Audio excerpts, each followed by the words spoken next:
একজন আপুর সাথে আমার প্রায় প্রতিদিন দেখা হয়। কোনো এক প্রয়োজনে উনিও আসেন, আমিও যাই। প্রতিদিনই আমাদের কথাবার্তা হয়। একদিন ওই আপু আমাকে বললেন, আচ্ছা দিদি, আপনাকে যদি একটি কথা বলতে বলি, আপনি কি কিছু মনে করবেন? আমি অবাক হয়ে তাকিয়ে বললাম, না, কিছু মনে করব কেন, বলেন।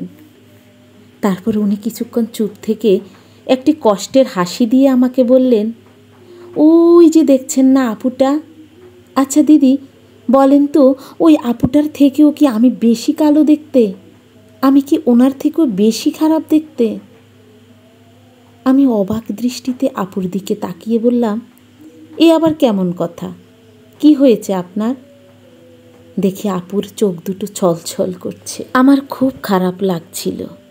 আমি তখন বললাম, আরে না আপু, কি যে বলেন না, আপনি ওনার থেকে কত সুন্দর, আপনার কত সুন্দর চেহারা। এই কথা বলা শেষ না হতেই উনি বললেন, জানেন, আমার স্বামী আমাকে বলে আমি নাকি পৃথিবীর সবচেয়ে কালো মানুষ। কেমন করে বলে জানেন? বলে তোর থেকে বিশ্রী দেখতে কোনো মানুষ হয় না। কথাটা বলতে বলতে আপুর চোখ দিয়ে জল পড়া শুরু হলো। আমি অপ্রস্তুত হয়ে গেলাম। জানেন, আমি আয়নার সামনে দাঁড়ালে শুধু ওর কথা মনে আসে, আর নিজের দিকে তাকাই আর ভাবি, আমি কি সত্যি এতটাই খারাপ? আমি ওনার হাতটি মুঠ করে ধরে বললাম, আরে আপু, না, আপনি সত্যি অনেক সুন্দর। গায়ের রং কালো হলে কি মানুষ দেখতে খারাপ হয়? আপনি ওনার কথায় নিজেকে এত ছোট ভাববেন না। গায়ের রং তো আপনি নিজে বানাননি, সৃষ্টিকর্তা আপনাকে দিয়েছে, এতে আপনার দোষ কোথায়? উনি বললেন, সেটাই তো আমার প্রশ্ন, সৃষ্টিকর্তাই বা কেন আমাকে এমন বানালেন? আসলে এই প্রশ্নের উত্তর আমি না দিতে পারলেও আমি বললাম, পৃথিবীতে সব সৃষ্টি সুন্দর। দেখতে সুন্দর হলেই যে সুন্দর তা আপনাকে কে বলল? এক একজনের এক এক রকম সুন্দর। কেউ সুন্দর কথা বলে, কারো সুন্দর বুদ্ধি আছে, কারো সুন্দর মন আছে। কেউ আপনাকে কালো বললে আপনি মন খারাপ করবেন কেন? যেটা আপনার হাতে নেই সেজন্য আপনি মন খারাপ করবেন না। উনি বললেন, জানেন, সে আমাকে নাম ধরে ডাকে না, কালী বলে ডাকে। আমি তখন জিজ্ঞাসা করলাম, আপনার স্বামী কি খুব সুন্দর? উনি বললেন, না, শ্যামলা।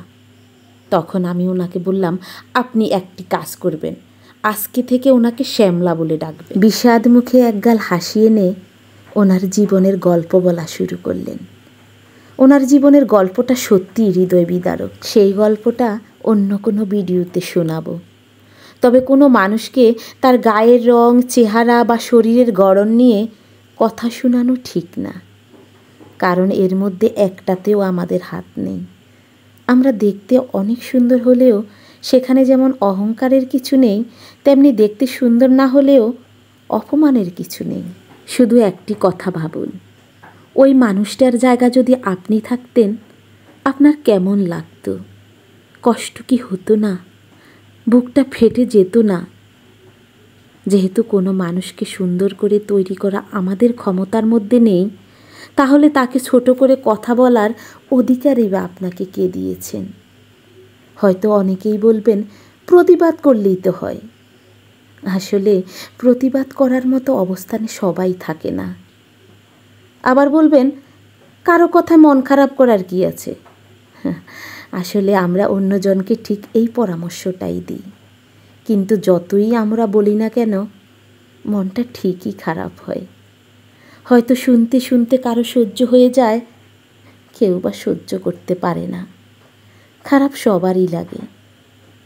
আসুন না, প্রশংসা করি। যার যা কিছু ভালো, সে ভালোটাকে ভালো বলে আলো ছড়ায়।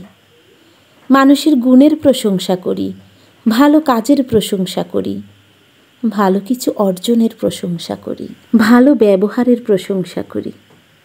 আর একেবারেই যদি প্রশংসা করতেই না পারেন, তবে চুপ থাকুন, না দেখে থাকুন, তবু অপমান করবেন না। কাউকে অপমান করার আগে একবার ভাবুন, এমন অপমানটা আপনার হলে আপনার কেমন লাগতো, কতটুকু লাগতো, ঠিক কোনখানে লাগতো। ভালো থাকুন, ভালো রাখুন। ধন্যবাদ।